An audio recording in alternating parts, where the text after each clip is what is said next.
Hey, what's going on, good people? It's Gardner Douglas, your Oyster Ninja. I'm here with a legend. I'm sure you guys know him. I'm about to get introduced to him, but Mr. Adam Calhoun of Oyster Boy. How are you, man? Good, thanks, Garner. How you going today? I'm good. Not as good as you, man. You're in the raw bars. Sometimes I miss the raw bars, but not that much. Not that much. Yeah.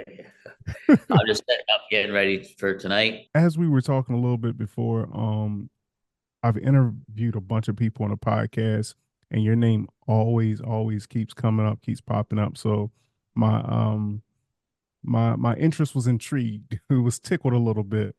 Sure. Um, Mr. Chris, we got Patrick, we got Jason. Everybody, was bringing up your name, and just tell me a little bit, man. Like this Oyster Boy, like how did it become a thing?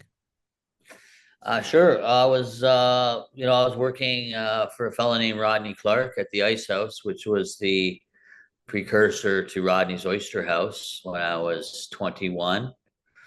And I would go and set up the catering for Rodney, and he was Rodney the Oyster Man. And I would be setting up, and people would say, "Are you Rodney the Oyster Man?" And I would say, "No, I'm Adam the Oyster Boy." Then we opened up the restaurant, Rodney's Oyster House at Jarvis and Adelaide, the first one, and I was the front house manager. I stayed there for about a year, and I'd previously worked there a bit over a year doing the wholesale catering and getting the restaurant ready for the folks to come in. And then I went to work for the microbrewery industry in Ontario here in Toronto for 9 years. And during that time, to get extra taps and to sell more beer to my restaurant clients, because I was licensee sales, I would offer to do an oyster night to get another tap to sell more beers because I was on commission. And that kind of took off. People would ask me if I could shuck at their house, so I started doing that, and I was initially using Rodney's facilities and their equipment and oysters and stuff. And then they started charging me for labor, but they were charging me for my own labor. So that's if they hadn't have done that, I'd still be in the beer business. Right. It just made me mad, and I was like, "What? Why? Like I was promoting their company, and they're charging me for on-site labor. I'm the on-site labor. I was donating my labor to get the beer taps, to get more beer sales, and they're charging me for it." So it was quite a bit of a ridiculous scenario, and then that's how Oyster Boy was really born. It was pretty easy to come up with the name because I'd had that moniker from before. Mm-hmm. And I always have a youthful appearance, especially when I was youthful.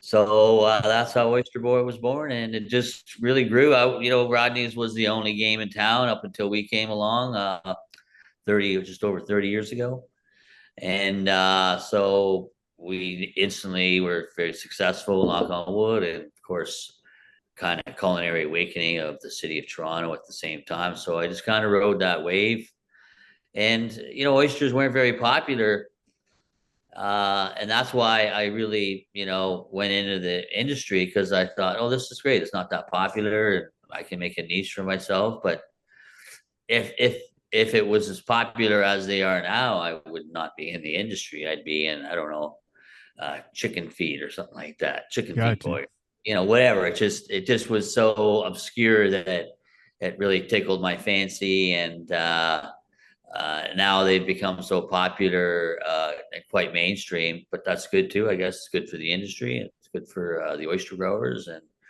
but it's changed a lot since I've been involved. But that's how Oyster Boy came about.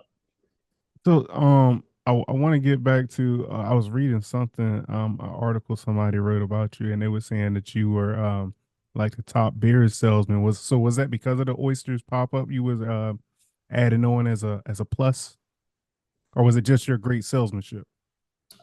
Second one, I would do anything to sell beer. I was an incredibly good rep. I don't mind saying it because I blew away everyone else. Yeah, I mean, I think there was eight. It was a small microbrewing industry when the first microbrewing started happening in Canada, And I think there was 8 reps the second year I was there, and my sales were greater than all the other ones combined. Only because whatever I do, I really just dedicate 100% of my time and effort to it.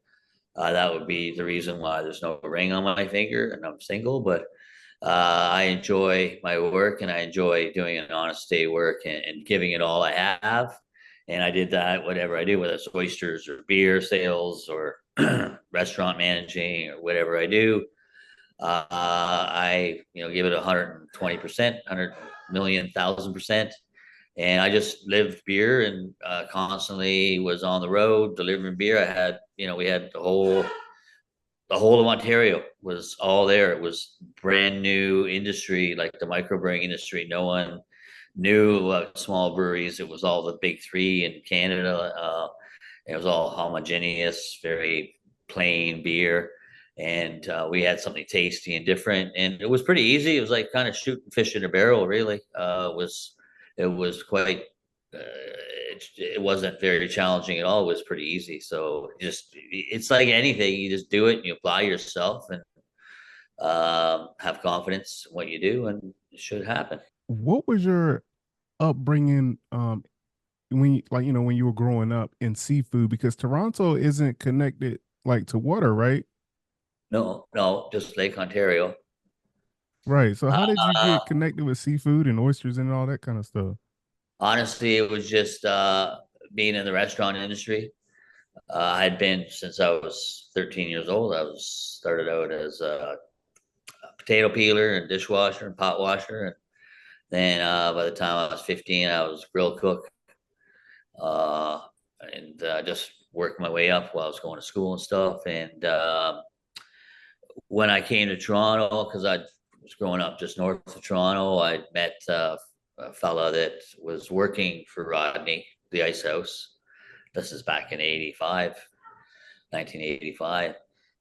And it was oysters, and again, it was something different and something obscure. And I thought that's pretty cool. I mean, there's no there back then there was no really oyster. There wasn't an oyster bar. There was Z Grill, I think, up on Mount Pleasant, which no one really knew about because there was no social media back then. But there wasn't really oyster bar per se. Rodney's was kind of the first one, and to be in on the ground floor for that was pretty exciting to do. And it was because it was obscure and no one else was doing it. That's why I thought it was just like the micro beer before, right? It was a brand new thing. Like, people have been shucking oysters since the dawn of civilization. It's not new. It was just new in Toronto, the presentation and the proper handling of the product and the appreciation of oysters. It just was starting to really develop in Toronto at that time.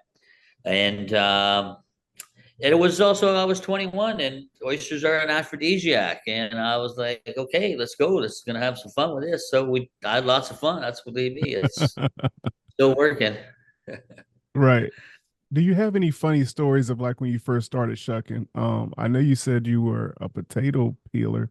Oh, that's what I wanted to talk about. So a potato peeler, that's big in Canada, right? Because Canadians love potatoes, apparently. Oh, yeah. Like something says, ketchup loves potatoes. Right.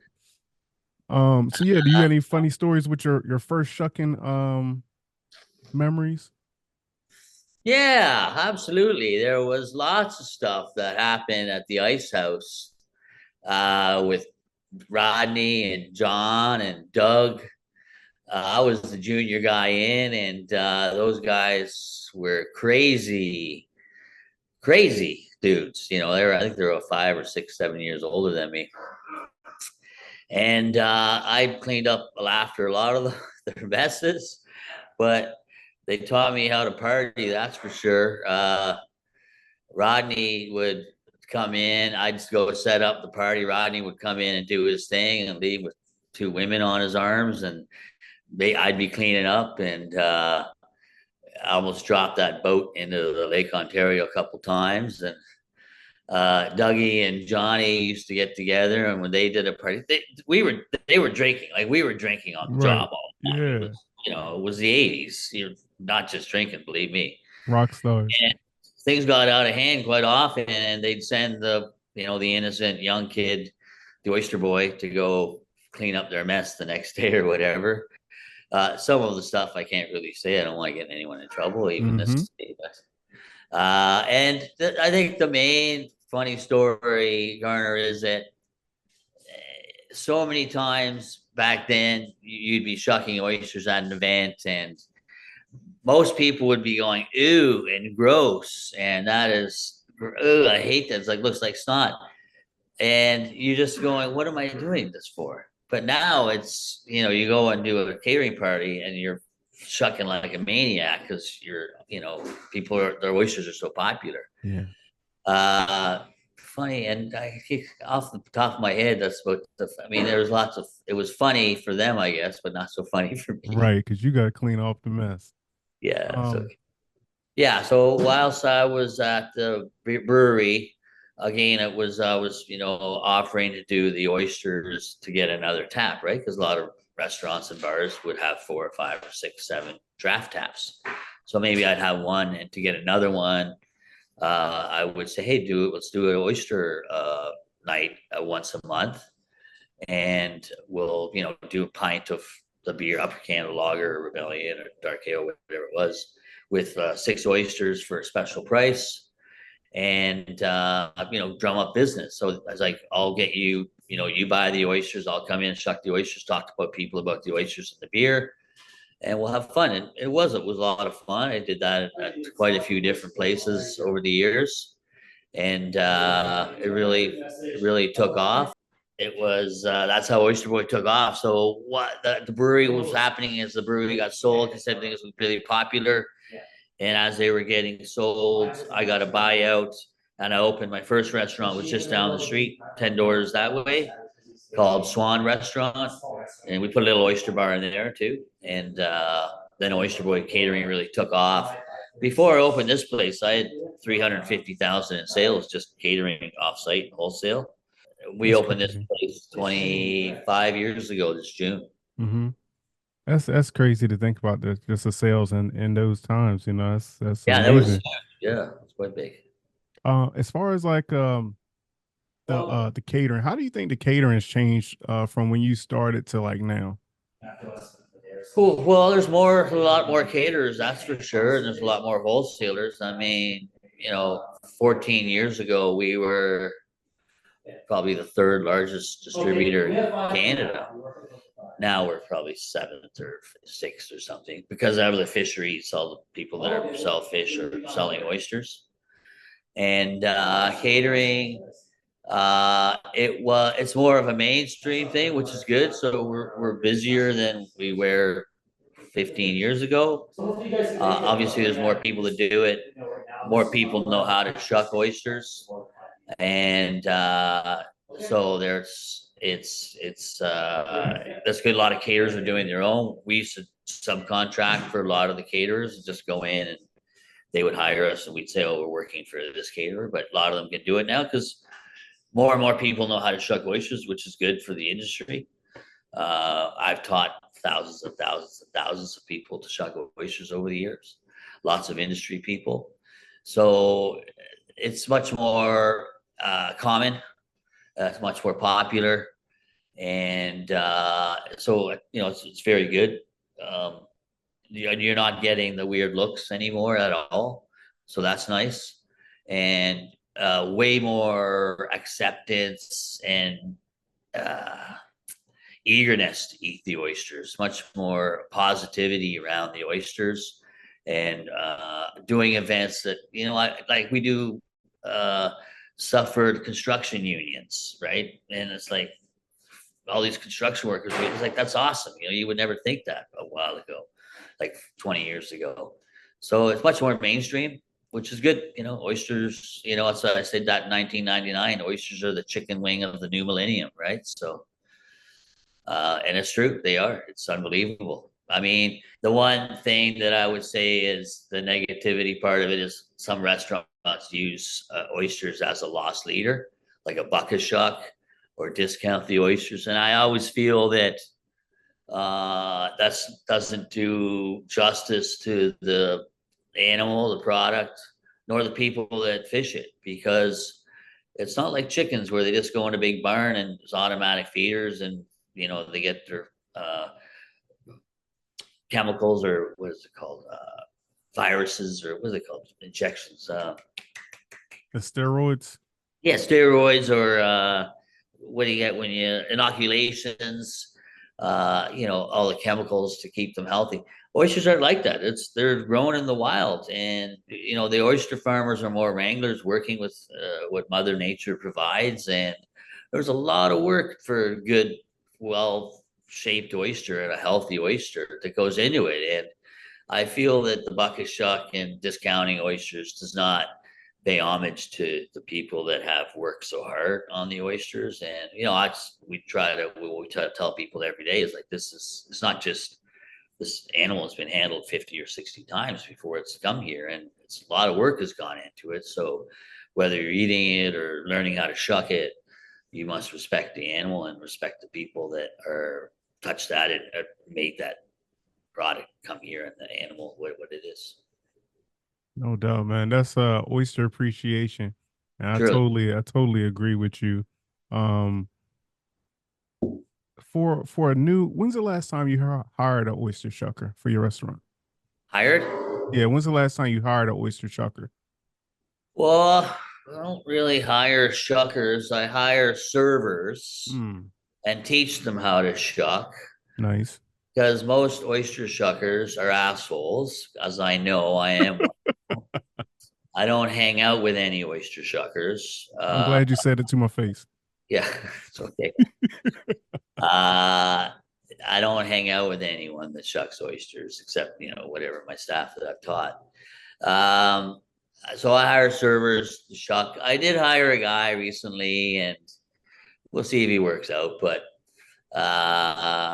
he's shucking, but he's like a mercenary. He comes in when we're busy. He's like catering. So the shuckers we hire for catering. So if there's someone that's interested in catering, like once every couple of years, I'll put an ad out saying, "Hey, if you're interested in shucking part time, you want to cater. We get people at home shuck, they come in for some, superior training techniques and shucking techniques to get them fast and to make sure that they're shucking the perfect oyster. Because again, we want to pay homage to the oyster and make sure that all the people that are growing it, it's respecting the animal, making sure it looks good. So we just, kind of uplift them to a professional shucker, and then we use that for catering because, right now catering's not busy, but in another month and a half it will be. So we get a lot of part timers there. So we hire shuckers for that. But for the restaurant, no, shuckers don't work in the restaurant. You have to be a server because it's such a small place, right? Mm-hmm. You have to be, if you're not shucking, you've got to be Doing polishing something. glasses, you got to be serving guests, you got to be making drinks, you got to be doing a whole bunch of other stuff. So, Yeah, I get it. And I really, I'm glad to hear you hire service and then teach them to shuck. I was asking because I always wanted, especially a person of your caliber, and oyster shucking skills and history. I was wondering like what type of lessons you teach them, to get them to your standard at Oyster Boy. yeah. Well, it's all about the perfect oyster. Every oyster has to look perfect. So, what we do is we start them. I shuck them and I see this is a perfect oyster. And then if I made a mistake, it's like this is not perfect. I can do the French flip, I can flip it over and make it look good on the other side. So I show them those techniques to make it look perfect. If you have not perfected it, we do the whole lessons. I do the Shuck You program every weekend, every Sunday for just the public. They come in for like $110. They get 12 oysters. They get me talking for 45 minutes about oysters and how they're grown and then we go in shucking them, and they all shuck them. So I present that to the employees that come in, and then they go to the back and shuck oysters, maybe 100 oysters, and then I come and watch them and say this way, no, that way, this way. So really hands on. And then they shuck another 100 oysters, and then I'm like, that looks good, that looks good. Then they shuck another 100 and another 100 and another 100, about 500 or 600. Then I start going, okay, now you're shucking a nice looking oyster, be faster. So I want 10% faster. So if they shuck, say 100 oysters and it took them 25 minutes, I'll be like, this time it should be 22 minutes, and then the next one will be 20 minutes, and the next box will be 18 minutes, till they get to around 11 minutes for a box of 100. Then they're ready for the bar. So they come out to the bar and be a secondary shucker on a Friday or Saturday night, and bartending as well. And those oysters have to look perfect, or they can shuck on a slow night. Like some nights, Monday, say I could have no shuckers here at all, no, like just people learning, but all I live right upstairs, so I can come down and shuck the rush. But all the people that are learning can shuck the shoulders, and I'll come down and watch, make sure that the oysters are perfect. 5 to 7 till it gets busy, and then I'll shuck for an hour and a half when it's busy. Then they can finish them off, and I'll stick around and watch them and give them tips and say this is how they have to be perfect, right? They have to be perfect. If they're not perfect, let's put them aside. We can use them for cooking because we have the baked oysters, so that's no problem. So we have a lot of leeway, so we can take that time to really train people well and make sure the oysters are perfectly presented. And the ones that aren't perfectly presented, we can use for cooked oysters because they have sauce on them and everything. So it's all good. How have you guys transitioned or bounced back, or how did you guys deal with COVID and coming out of it? Yeah, well, that was tough for everyone, Garner. That was really tough for everyone, and we're lucky that I was lucky that I have really good staff. So I laid off 33 people, April 2020, which is the hardest day of my employment life. It was a pretty sad day, and gave them all severance. And we were the Oyster Boy was pretty broke at that point, and Oyster Boy was just me. Right. There's no employees, right? It was just me. I was the only employee, not getting paid. And then I started bringing some of the ones I wanted back that wanted to come back, and formulated the plan for takeaway. So on May 10th, I think we started taking away oysters and beer and stuff. And then May 15th, we started with the kitchen. And, everyone was trapped in Toronto. So no one was going anywhere. And we had huge, massive amount of condos just south of us. Like, I think there's 50,000 people like within a two Wow. mile radius of us. So that really worked in our favor. So, fish and chips, couldn't do baked oysters. We did bake at home oysters. Oysters, obviously, to shuck and then shuck on your own, which went really, really well. Um, and, fish tacos, all the stuff that is easy to take away. So we did Mhm. a lot of that, lobster boils. So we transitioned really well because of the staff. So I had 6 staff working here, and they did such a great job. I gave them each 5% of the company during the pandemic. So we came out of the pandemic with me owning 70%, I guess. I don't know, 5 plus 30. Yeah. But since then, we had a deal. I buy them out, the ones that didn't want to stay. And so I bought 2 out, and we're buying another one out. And so there's 4 of us left now. So, yeah. So Yeah, that's that's awesome. how that really worked out well. I just really appreciated the staff and what they were doing. I gave them free reign. We didn't have any food apps or delivery apps. And I went away for 2 weeks. I was just like, I can't deal with this. I closed this place down. You guys get sales up, do whatever you have to do the apps. I don't care. Because I was against all the apps. And Hmm. I came back and everything was dinging and whistling and Right. beeping. And all these apps were going and it was busy. And I was like, that's great. So that's when I gave them the 5%. And now that's carried over to normal business. Right now up in Canada, we're in a recession, right? Interest rates are high. I thought 50,000 people live in the neighborhood, but they're all with new tenants or owners. So their mortgage payments went up by $1,000 a month. So we're in a recession now, but we still have the takeaway. So it's really helped our overall sales. So yeah, that's how we did during the recession. It was good. We did a good job. That's what's up, man. I'm glad to hear that. And that was honestly, I want to ask you, like, what was the main part that made you want to divvy out like the ownership? Well, just it I've was never hard. heard that before. it was very heartfelt. I mean, they were doing the job. I had given up, right? I was just like, Gotcha. I had enough. I was like, man, maybe it's time I checked out of this business, and they kept it going. So that's why. I mean, they really deserved it. It wasn't anything they deserved, and you know, the ones that have walked away and gone and done their things, they get a nice big check for 25 grand, and I get the shares back. And one's going to art school, one's traveled back to Vancouver Island, one's just working in the industry still, but Hmm.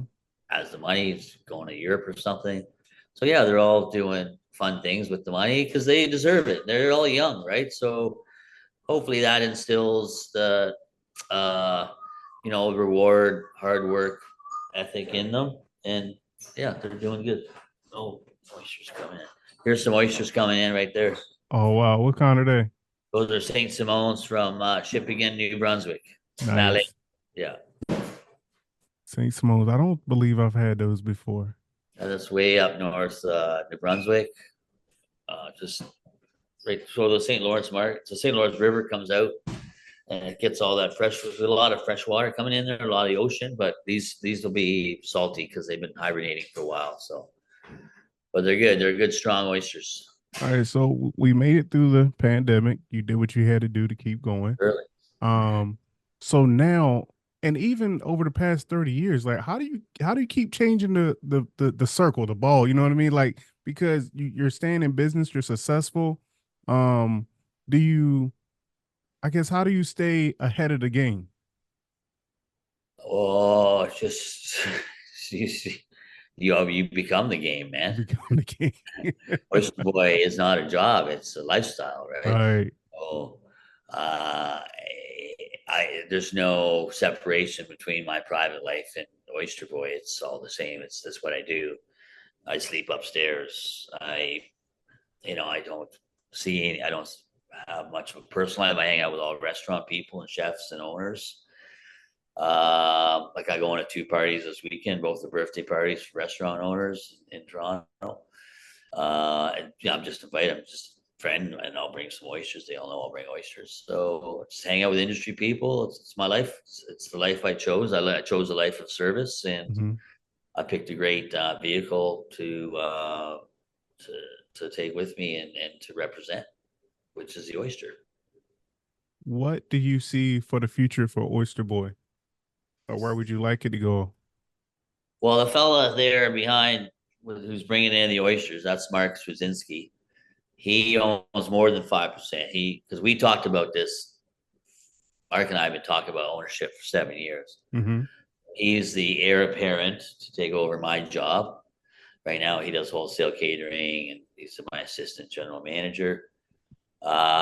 So he's going to take over for me whenever I die or I'm too frail to work. Which I'm pushing 60, but I feel pretty good. I walk like 5 miles a day and keep fit. I quit smoking the last year and quit drinking. So, to change the lifestyle. So I have a bit more longevity so I could keep Oyster Boy going for a bit longer.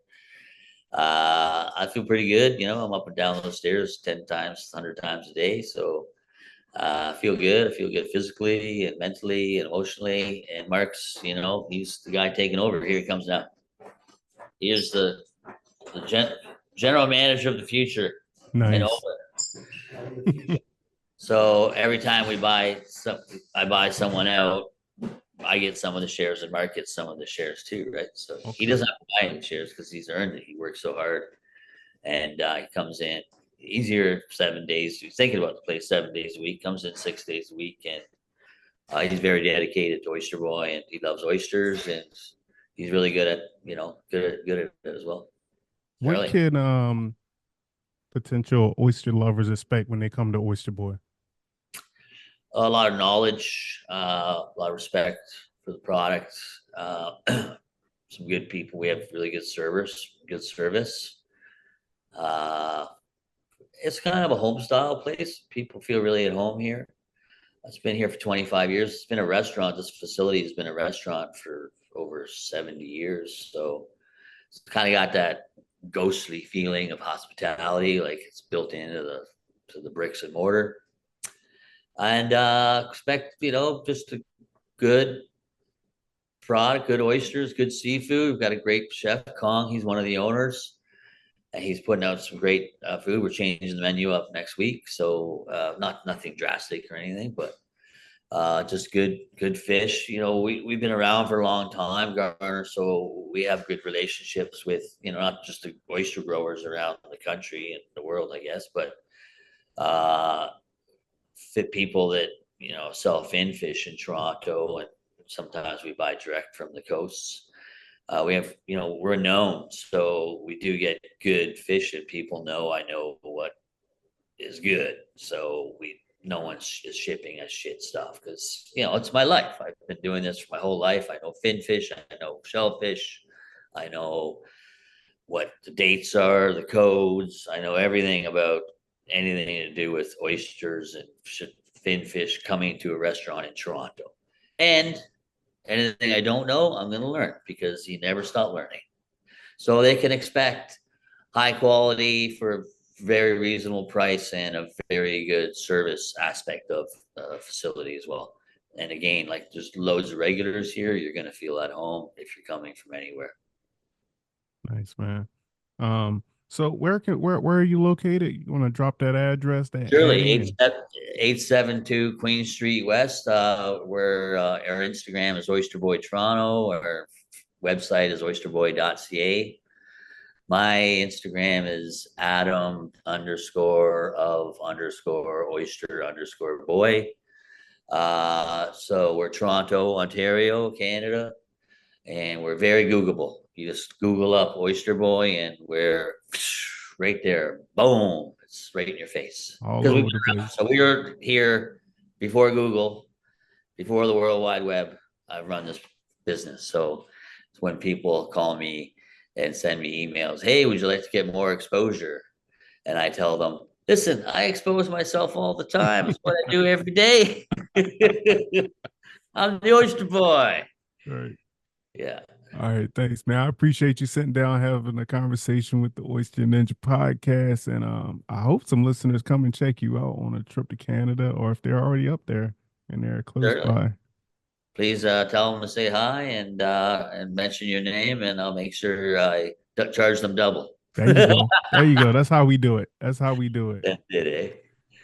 All right, man. That's a wrap.